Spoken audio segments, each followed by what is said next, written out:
Vamos conversar agora sobre o tema nosso dessa manhã. Durante a semana, Deus trouxe algumas coisas, e agora eu estou entendendo melhor, principalmente depois do louvor,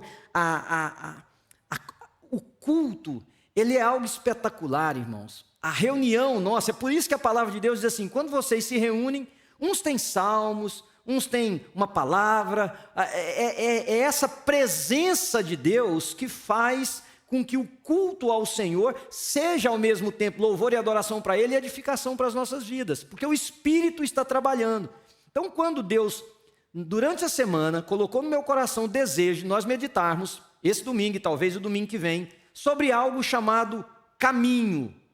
O caminho, a gente fala de uma estrada como sendo caminho, a gente fala de decisões como sendo caminho, a gente diz assim, se a pessoa entrou por um caminho errado, não quer dizer que ele está perdido na cidade, às vezes. Quer dizer que essa pessoa fez escolhas que não eram boas, escolhas que trouxeram tristeza, dor, enfim. Nós referimos a caminho de diferentes maneiras. Mas hoje eu queria começar a olhar com vocês também sobre caminho, de acordo com o que a palavra de Deus diz. Então nós vamos ler um texto que, na verdade, eu queria pensar só um versículo desse texto. Mas nós vamos ler um texto um pouco maior, 1 de Pedro capítulo 2, 1 de Pedro 2, de 15 a 25. O versículo que eu quero discorrer com a gente é o 21, mas eu vou ler o texto para vocês poderem entender melhor. Porque assim é a vontade de Deus, que fazendo bem, tapeis a boca à ignorância dos homens insensatos. Pedro está falando para os irmãos, que presta atenção, que o nosso proceder não é somente um testemunho, mas é uma forma eficaz de apontar o erro, de corrigir o erro e de ensinar a verdade. Então, quando você pensa na sua vida como cristão, você tem que pensar que aquilo que as pessoas estão vendo em você, pensando de você, não é só um testemunho para louvor, honra e glória de Deus, é também um método pedagógico de atrair essas pessoas para Jesus e de ensinar a vida deles. Versículo 16. Como livres, e não tendo a liberdade por cobertura da malícia, mas como servos de Deus, honrai a todos, amai a fraternidade, temei a Deus, honrai ao rei. Hora de nós orarmos, pelos presidentes, governadores, pelas pessoas que tomam decisão. Pode não ser o nosso partido político, pode não ser quem nós gostaríamos que tivesse sido que ganhou, mas é a nossa obrigação bíblica orar e saber que as decisões desse homem ou dessa mulher vão influenciar todo mundo. Versículo 18. Vós, servos, sujeitai-vos com todo temor aos senhores, não somente aos bons e humanos, mas também aos maus, porque é coisa agradável que alguém, por causa da consciência para com Deus, sofra agravos, padecendo injustamente. Esse texto, ele é um desafio muito grande para o tipo de cultura religiosa que nós temos, porque para nós a religião é o antídoto de toda dor, de toda tristeza, de todo sofrimento, de tudo que não é conveniente. Mas Pedro está dizendo, nesse versículo, que é coisa agradável que alguém, por causa da consciência com Deus, sofra agravos e até padeça injustamente. Então, acho que você precisa repensar a sua vida, a sua caminhada cristã, quando essas coisas desagradáveis acontecem. Porque, que glória será essa, se pecando sois esbofeteados? Estou lendo o versículo 20. E sofreis. Deixa eu colocar algo que não está no texto. Faz parte. Que glória será essa, se pecando sois esbofeteados e sofreis? Faz parte do processo, se errou, tem consequências. Mas se fazendo bem sois afligidos e sofreis, isso é agradável a Deus. Portanto, todas as vezes que uma situação desagradável abate sobre a minha e a sua vida, o que nós precisamos entender é o que esta situação traz de honra e glória para Deus na nossa caminhada com Ele. Versículo 21. Porque para isso sois chamados, pois também Cristo padeceu por nós, deixando-nos exemplo para que sigais as suas pisadas. É aqui nesse versículo que está a ideia do caminho. Jesus deixou um caminho para que nós, os seus discípulos, os seus filhos, andássemos nele. Só que o caminho já foi trilhado por Jesus. Eu gosto de andar de bicicleta no mato, eu faço mountain bike. E fui andar com alguém esses dias e nós entramos por um caminho novo, uma trilha nova. E chegamos num lugar, tinha uma picada, tinha uma abertura no meio do mato, bem fininha assim. E eu olhei para a pessoa e disse assim, eu não sei se isso é uma trilha, mas alguém começou a abrir alguma coisa aqui. E nós seguimos por ali e descobrimos um caminho lindo, sinuoso, cheio de pedras, de dificuldades, como a gente gosta. Mas o caminho estava aberto, não fomos nós que criamos. Eu não poderia trilhar outro caminho a não ser aquele que alguém deixou para nós, porque seria impossível andar com a bicicleta fora daquela trilha. Então, quando Cristo deixa o caminho é o exemplo e o exemplo é o caminho. E nós só encontramos a realidade da nossa história de vida andando pelo caminho que Ele deixou. Não adianta, eu e você insistimos em criar caminhos alternativos, seja por causa do desejo do nosso coração, seja por causa da nossa vaidade, seja por causa do pecado que milita em nós. Versículo 22, o qual não cometeu pecado, nem na sua boca se achou engano, o qual, quando injuriavam, não injuriava, e quando padecia, não ameaçava, mas entregava-se àquele que julga justamente, levando ele mesmo em seu corpo os nossos pecados sobre o madeiro, para que, mortos para os pecados, pudéssemos viver para a justiça, e pelas suas pisaduras, ou pelas suas feridas, fostes sarados. Olha que coisa linda, versículo 25. Porque éreis como ovelhas desgarradas, mas agora tendes voltado ao pastor e bispo das vossas almas.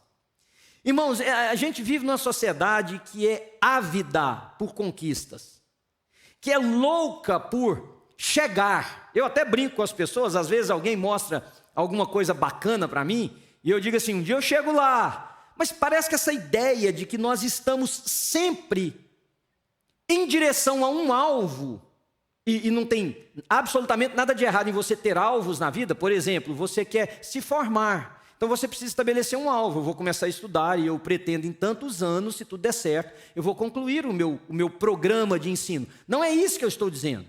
O que eu estou dizendo é que nós estamos tão ávidos por chegar, porque a chegada é que denota conquista, que nós esquecemos que a chegada só tem sentido, presta atenção, se o caminho que me levou lá, também. Entende o que eu estou dizendo? A chegada, o topo da montanha, só tem sentido se o caminho que te levou até lá, também tiver feito sentido. A estrada da vida, aquilo que você planeja, por exemplo, finanças. Tem pessoas que dizem assim, eu quero chegar num alvo financeiro na vida, não importa qual seja. E ele chega. Mas quando ele chega, se ele tiver a sensibilidade de olhar para trás e observar qual foi o caminho que levou até lá, ele vai encontrar, às vezes, trapaças. Ele vai encontrar um dinheiro que foi adquirido que não era justo. Ele vai se deparar com pessoas que ele amava que ficou no caminho, porque não conseguiram acompanhar a velocidade dos seus passos, a ganância das suas decisões, deixou muita gente para trás, mas ele chegou. É no casamento, e como conselheiro eu ouvi isso dezenas de vezes na minha vida, gente que dizia assim, pastor, eu vou chegar lá no final desse casamento, o casamento não vai acabar, eu vou chegar lá no final. Aí eu tocar com os meus botões, pensando, eu não posso falar isso para a pessoa que já está nessa situação, porque senão vai zicar tudo. Eu fico pensando assim, vai chegar lá? E aí? Aí chega lá, velho e velha, olham para a história, olham para o caminho. O que construíram? As lembranças são de amargura, de dor, de feridas, de ofensas. Não tem nada para celebrar no topo, porque o pódio, a chegada, é a celebração do que foi o caminho, ainda que o caminho tenha sido difícil, tenha sido com dores, tenha sido com lutas, mas o ponto é que olhar para o pódio, para o lugar de chegada, e desconsiderar que o que dá validade naquele lugar é o caminho, é colocar a sua vida pronta para falhar. E na religião, as pessoas estão fazendo a mesma coisa. Presta atenção, Jesus é o alvo.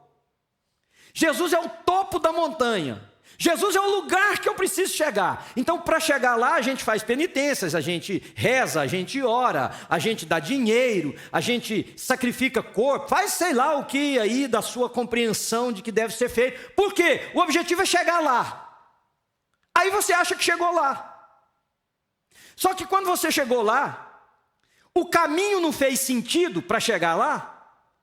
Você vive o lá, que é o pódio, que deveria ser de alegria, de celebração e de lembranças memoráveis do que foi a trajetória. Você vive lá com angústia, com medo de perder o que você adquiriu de chegar lá. E aí você tem que continuar fazendo penitência para esse Deus, porque senão você chegou lá, mas você perde ele. Aí você tem que continuar se sacrificando, porque vai que Deus muda de ideia e não quer mais você lá. É como se Jesus fosse o que eu preciso na vida para conquistar tudo aquilo que eu quero. Agora, toda chegada só deveria ser celebrada se o caminho que te conduziu lá foi um caminho correto. E quando eu digo correto, eu não estou falando que não tem lutas, não tem tristeza, não tem dor. Mas tem que ser um caminho correto. A Bíblia fala muito sobre caminho. Jesus disse, eu sou o caminho. Eu sou o caminho. A verdade é a vida, mas meu foco é o caminho. Eu sou o caminho. Isaías disse, o seu Deus o instrui e lhe ensina o caminho. Pedro, nesse capítulo 2, só que o versículo 2 diz assim, do caminho vergonhoso e do caminho da verdade, ou seja, existem caminhos. E aliás, a maioria de nós tem sido seduzida a escolher o caminho que mais parece correto aos nossos desejos, talvez por isso a Bíblia diz, tem caminhos. Tem caminho que conduz a uma porta larga, espaçosa, mas o resultado depois dessa porta é destruição, é tristeza, é perdição. E há um caminho sinuoso, tortuoso, que leva a uma porta bem estreita, bem difícil. Mas o resultado depois dessa porta também é a verdade, é a luz, é a vida eterna. Jeremias diz sobre Deus colocar diante do povo o caminho da vida e o caminho da morte. Os discípulos de Jesus, antes de serem chamados cristãos, lá em Antioquia, pela primeira vez, eles foram chamados os do caminho. Provérbios diz que o caminho do perverso é tortuoso, mas a vereda do justo é reta. Salmos 119 diz que escolhi o caminho da fidelidade. Vocês perceberam? O que eu estou querendo trazer para vocês? É você entender que a nossa vida, e eu vou precisar que o Espírito Santo de Deus coloque isso no seu coração. A nossa vida é o caminho. Mas você não disse que o caminho é Jesus? Espera lá que você vai entender. Nós não estamos indo para algum lugar para ser alguma coisa lá. Nós chegaremos a algum lugar transformados pelo caminho. Então, na verdade, nós já somos tudo aquilo que deveríamos ser quando chegássemos, porque no caminho nós fomos transformados pelo caminho, com C maiúsculo, que é Jesus de Nazaré. É mais ou menos assim, eu não sei se você já fez road trip, viagem de carro. Quando meus filhos eram pequenos, a gente fazia, e esses dias para trás nós fizemos um aí de 2h30 para relembrar quando eu e a Ana saímos com eles pequenos. Mas se você já fez alguma viagem de carro, seu destino é tal lugar, 1000 milhas de onde você está. E aí você vai dirigindo e de repente você passa por uma paisagem. E se você tiver uma mulher com uma máquina, agora não precisa mais máquina fotográfica, é o telefone, e ela gostar de foto, você está lascado, com L maiúsculo. Porque passou uma paisagem, um lugar bonito, ela fala, para tirar uma foto, fazer um selfie. Qual que é a resposta que a maioria de nós dá? Nós não chegamos ainda. Vamos embora, nós temos um lugar para chegar. Agora, presta atenção, por que a gente fala isso? Porque na nossa cabeça, o lugar das férias é o lugar onde nós vamos chegar. Mas agora eu te pergunto, o que é férias? O que é esse período sem trabalho que você tirou para viajar? Não é o desfrutar da companhia das pessoas que estão com você. Não é o desfrutar de um lugar diferente, de uma paisagem diferente. Não é o perceber coisas novas. Ora, se você responder que sim, preste atenção. Toda parada é férias. Entende o que eu estou dizendo para vocês? Só que na nossa cabeça não, é sempre o ponto de chegada. Nós temos que ir, nós temos que chegar, nós temos que correr para chegar lá. Mas férias é tudo aquilo. E é por isso que eu temo que os cristãos também tenham sido picados. Falei em picada nessa época, né? A gente lembra de vírus e tenha sido alcançado por essa enfermidade. Qual é a enfermidade? O importante é eu chegar lá. Agora, primeira coisa que eu quero te ensinar desse texto é que Cristo é o caminho. E o caminho é a chegada. Parece paradoxal eu dizer isso, porque todo caminho conduz a algum lugar, do ponto A para o ponto B, mas não é paradoxal. Cristo é o caminho. Ele disse, eu sou o caminho, a verdade e a vida. Eu sou a porta, Jesus disse certa vez. Quem entra nessa porta, quem entra por essa porta, sairá, encontrará pastagem. Então, Jesus, ele é o caminho, e o caminho é a linha de chegada. Acabou. Chegamos. Quem foi encontrado por Cristo, chegou. Ah, mas como assim? Chegou. Não tem outra coisa para eu te falar. Chegou. A salvação não é um alvo. A salvação não é um alvo lá na frente. A salvação não é aquele que está lá para você conseguir por inúmeros méritos, esforço próprio, sacrifício. A salvação é Cristo. E a partir do momento que você entra em Cristo, que é o caminho não é só o caminho, ele é a chegada, ele é o ponto final. Chegou. Eu já estou em Cristo. O versículo 25 diz que, porque erais como ovelhas desgarradas, mas agora tendes voltado ao pastor e bispo das vossas almas. Então você não pode buscar a Cristo, presta atenção nisso, querido. Você não pode buscar a Cristo como o fim, para resolver os problemas do caminho da sua vida. Ou seja, eu vou viver aqui, mas o meu esforço, o meu alvo é para chegar lá, porque quando eu chegar lá, o que eu vou viver de lá para frente, eternidade, vai ser diferente. Não. Quando você chega no caminho que é Cristo, você chegou. E daí para frente? É caminhada com Ele. E daí para frente? Vamos voltar para a viagem de carro. É parar na beira de um riacho bonito, beber da água, tirar fotos, é levar lanche, é levar coisa de comer no carro, e parar num lugar que tiver uma paisagem bonita, sentar no chão e comer um sanduíche. O caminho é o ponto de chegada. Por quê? Porque é no caminho que nós aprendemos a ser parecidos com Jesus. Esse é o meu segundo ponto para você. É no caminho que nós aprendemos a ser parecidos com Jesus. Olha o versículo 21. Porque para isso fomos chamados, pois também Cristo padeceu por nós, deixando-nos exemplos, para que nós sigamos as suas pisadas, ou para que sigais as suas pisadas. Tem muita gente que espera o céu como alvo para ser transformado. Deixa eu te ensinar uma coisa, o céu espera por gente transformada. Eu vou repetir, tem muita gente, eu não sei se algum de vocês aqui, eu não sei se alguém em casa, está esperando o céu para ser transformado. Eu ouvi isso milhares de vezes. Aqui na terra, pastor, é assim. Mas lá no céu um dia. Então, quantas vezes eu ouvi essas variações? Tem gente esperando o céu para ser transformado. Eu tenho uma excelente notícia que pode ser ruim para você.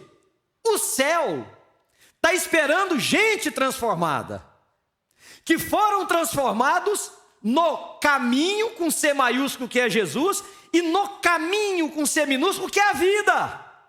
E que quando chega o nosso momento de estar com o Senhor na eternidade, nós simplesmente voltamos para casa. Essa ideia penitencial de morte para purgar os desfechos errados dessa vida e então gozar de uma eternidade, isso não é bíblico.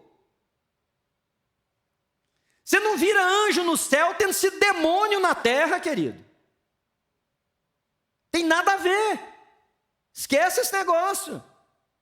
Não é assim, lá no céu eu vou ser branquinho. Eu não pode nem falar esse negócio agora, que está uma luta racial aí, né?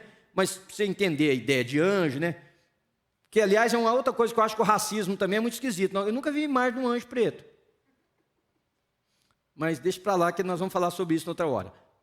Você vai anjinho, com a auréola na cabeça, tendo sido um demônio aqui na terra? Não, senhor. Não, senhor. Nesse caminho, que é Jesus, que nós chegamos, é como se você entendesse assim, agora quando você entrou em Cristo, você entrou na eternidade. Quando você foi levado a Cristo, você entrou no caminho, que é o próprio Cristo, e que é a nossa vida eterna com Ele. Enquanto por um pouco de tempo nós estamos aqui, até o dia que o Senhor nos chamar, nós teremos sim um corpo glorificado, transformado, nós estaremos na eternidade, onde não vai haver mais nada das coisas que há aqui, mas não é lá que eu e nem você vamos ser transformados. Nós somos transformados aqui no caminho, porque Ele deixou exemplo para nós seguirmos o seu caminho. Ora, se Ele deixou exemplo para mim seguir e para você seguir o caminho dEle, nós estamos com Ele, Jesus, no caminho, mas nós estamos no caminho dEle também. E aí é uma outra crise, porque os cristãos hoje, o que eles querem? Se a gente for sincero, o que a grande maioria dos cristãos querem? Eles querem desenvolver o seu próprio caminho e dizer para Deus assim: vem e aplana esse caminho para mim. Eles querem construir o seu próprio caminho e dizer o seguinte: vem e tira as coisas feias, afasta as coisas ruins, conserta o buraco para eu não ter que sofrer o baque naquele momento. Tira as pessoas perversas, tira as pessoas que eu não gosto. Não, é o meu caminho, eu construí o meu caminho. É por isso que entender caminho, que para nós tornou-se ponto de ligação ou meio de ligação do ponto A no ponto B, roubou de nós a perspectiva do caminho como vida. Então, Cristo é o caminho. Quando eu chego nele, quando eu sou levado a Cristo, eu cheguei. Nele, que é o caminho, e no caminho, que é o ponto de chegada. Vou falar uma coisa perigosa, mas eu não preciso do céu. Estou até tremendo para falar isso aqui, porque interpretar errado aí. Eu não preciso do céu para usufruir das coisas de Deus. Quando eu chegar no céu, eu já terei pleno conhecimento, limitado, é claro, por onde nós estamos, do que é lá, porque eu entrei no caminho que é Cristo, o reino de Deus é chegado. Quando Jesus discursando e discutindo com alguns que atribuíram a ele ações por um demônio, ele disse o seguinte: olha, se eu faço o que faço, pela influência de um demônio, Beelzebu, o príncipe dos demônios, esse reino está dividido, porque é demônio lutando contra demônio, e ele não vai subsistir. Mas se o que eu faço é pelo dedo de Deus, então é chegado o reino de Deus. Então, quando eu e você entramos em Cristo, nós chegamos no reino de Deus, que não é o reino no sentido que a gente pensa escatológico, mas é o reino de Deus presente na terra. E é por isso que tantos cristãos vivem sem sentido. Vou dizer uma outra coisa que talvez não vai agradar a muitos de vocês. Nós somos extremamente, assim, pontiagudos no nosso julgamento de alguém que pensa diferente de nós. Aí a gente é rápido em julgar, por exemplo, um católico romano, dizendo que a expectativa dele de redenção, de céu, é depois que ele purgar os seus pecados, passar por penitências e chegar lá. E eu te pergunto, nós não estamos fazendo a mesma coisa, não? Quem que está me ouvindo, que pode dizer o seguinte: pastor, quando eu fui levado a Cristo, eu encontrei Cristo, encontrei o caminho, eu encontrei o reino de Deus. E eu encontrei o reino de Deus de tal maneira que no caminho do reino eu vou aprendendo a ser mais parecido com Jesus, porque Ele abriu essa picada, Ele abriu esse caminho.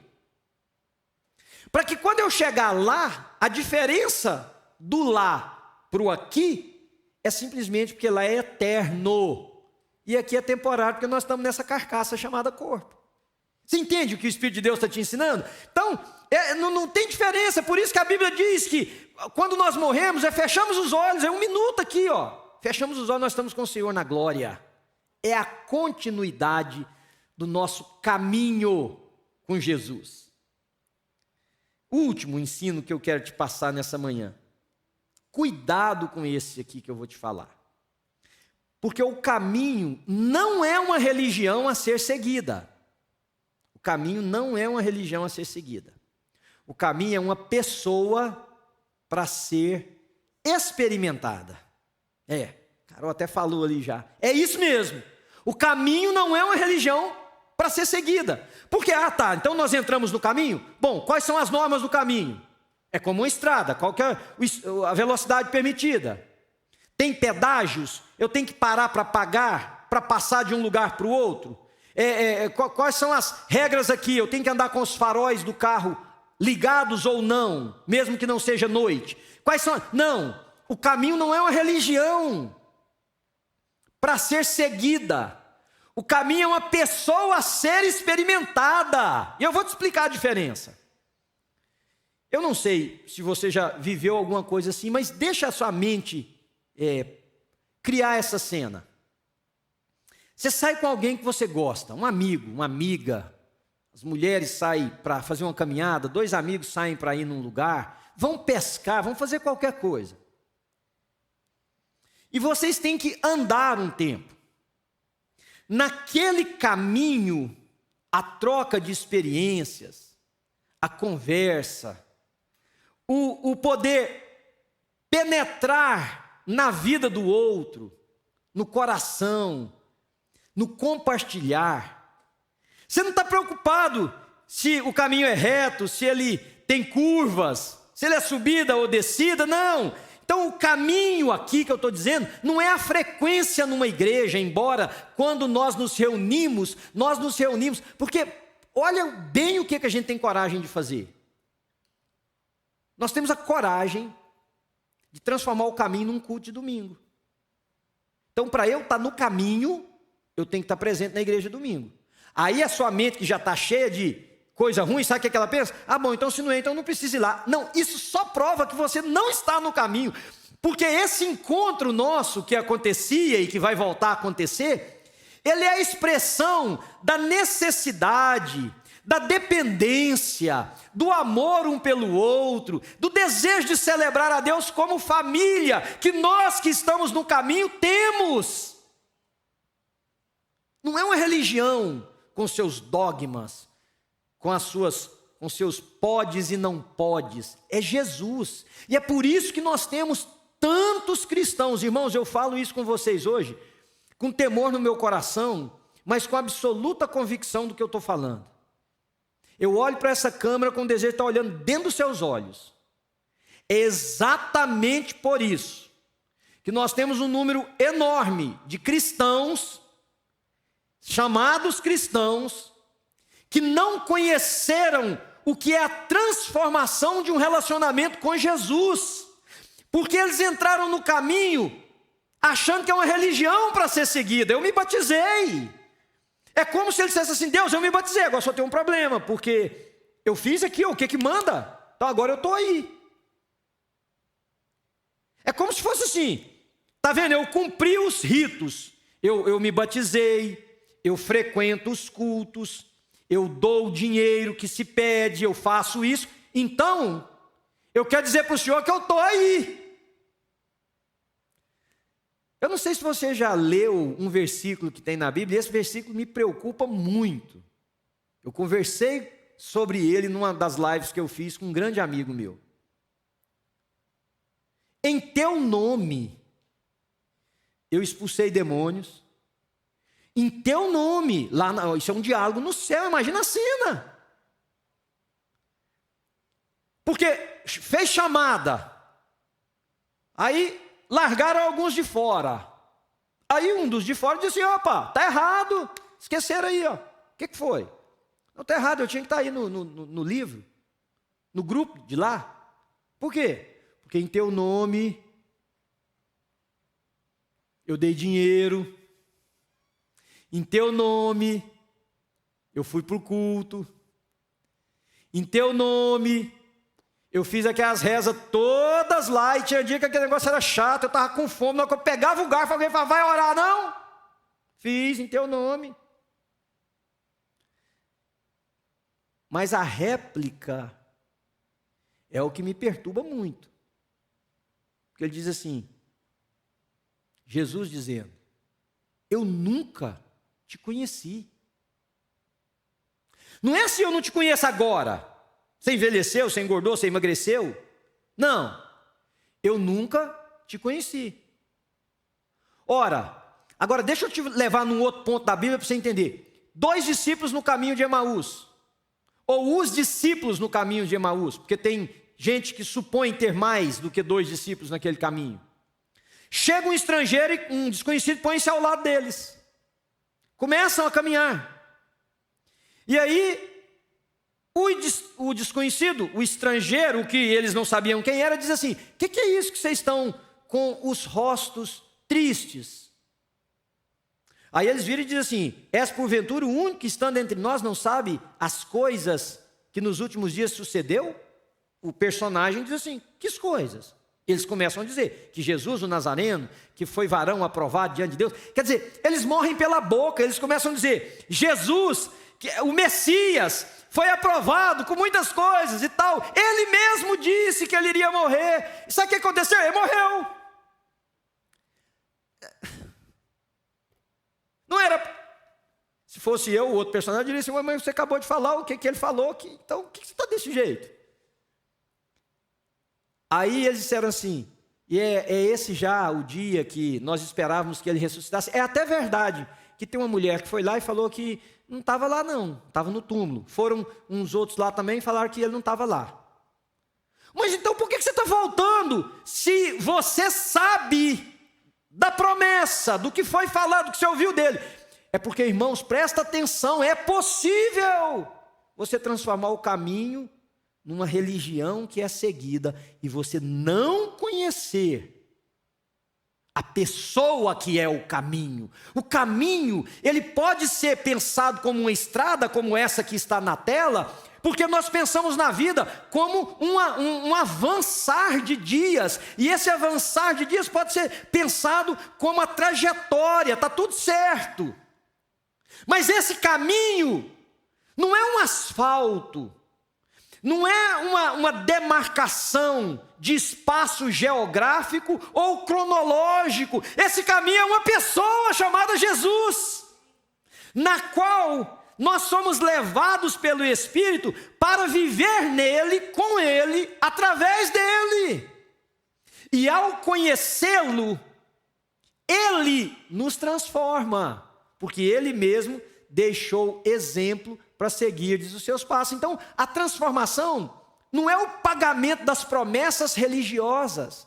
A transformação é o conhecimento do caminho, com C maiúsculo. Ou deixa eu colocar assim, só de forma pedagógica: é o conhecimento do companheiro que está com você no caminho, que o companheiro que está com você no caminho é o próprio caminho. E eu temo que muitos e muitos cristãos, gente de perto e de longe, transformaram o caminho num alvo. Eu preciso ir aqui, porque o alvo é eu chegar lá. E muita gente vai chegar lá sem ter a menor ideia do que o conduziu, de que tipo de pessoa ele era quando ele entrou nesse caminho, de que tipo de pessoa ele chegou lá na frente. Por exemplo, isso aqui que nós fazemos, do trabalho cristão, da vida religiosa. Quantos de vocês já se pegaram com o coração frio, duro, seco, que a experiência com Cristo não estava mais sendo usufruída, porque ela foi substituída por uma série de conceitos religiosos. Então eu queria que no final do nosso encontro aqui, e nós vamos orar, nós vamos cantar uma canção, mas eu queria muito, irmãos, muito, essa semana foi inquietante para mim repartir essa mensagem com vocês, porque eu sei o desafio de tentar explicá-la para mentes que foram bombardeadas com conceitos extremamente religiosos e que não conseguem perceber que a religião só tem significado se ela religare, se ela nos levar para Jesus de Nazaré. Eu sou o caminho, disse Jesus. Eu sou o caminho. Ele disse assim: vinde a mim, todos vós que estáis cansados, sobrecarregados. Eu sou o caminho, venha. Mas não é um caminho para você jogar uma bagagem nas costas, sair fazendo uma peregrinação, uma procissão pesada. Não, largue esse fardo, porque quando você chega no caminho, o caminho é o ponto de chegada. Já deu, você chegou. E agora, esse tempo que me resta na carne, a vida que agora eu vivo, vivo-a pela fé no Filho de Deus, que a si mesmo se entregou por mim. Vivo com Cristo, você vive com Cristo. Então hoje, o caminho é a vida com Cristo, amanhã o caminho é a vida com Cristo, daqui 10 anos a vida com... até o dia que nós passarmos pela morte, para continuar no caminho. Não tem um caminho de lá e um caminho de cá, não, irmão. Se você chegou em Jesus, você está no caminho. E no caminho, nós vamos aprendendo o que é ser de Deus, nós vamos aprendendo o que é amar o próximo, nós vamos aprendendo o que é senso de justiça, de generosidade, de bondade. Por isso que as coisas que nós fazemos como igreja, seja de uma oferta, qualquer outra coisa, ela não é um rito, ela é parte do aprendizado com Cristo. Então, enquanto nós cantamos essa canção, eu queria que você pensasse sobre a sua vida, mergulhe aí na sua alma, no seu coração. E eu queria orar com você agora. E aí nós vamos cantar para dar um tempo para você também na sua casa poder entrar no seu coração, refletir. Senhor Jesus, o Senhor é o caminho, mas o Senhor é a porta que leva para o caminho.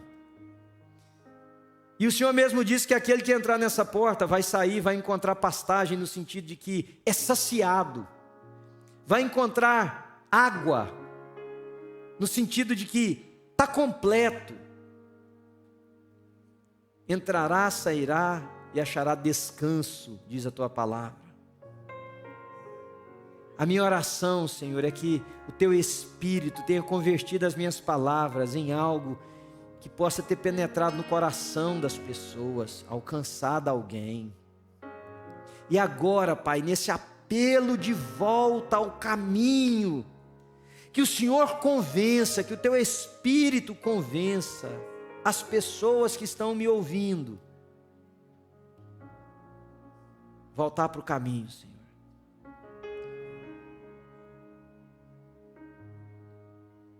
Senhor amado, realiza esse milagre. Para a tua honra e para a tua glória. Pai, eu levanto as minhas mãos agora e eu abençoo cada pessoa que está ouvindo essa mensagem, cada pessoa que o Senhor falou, Pai, a bênção que não é minha, ela é do Senhor. Que o Senhor te abençoe e te guarde. Que o Senhor faça resplandecer o seu rosto e tenha misericórdia de nós. E que sobre nós o Senhor levante a sua face e nos dê a paz.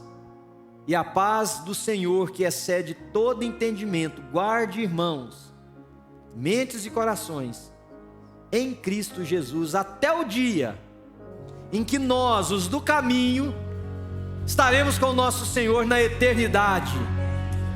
No nome de Jesus, Deus te abençoe.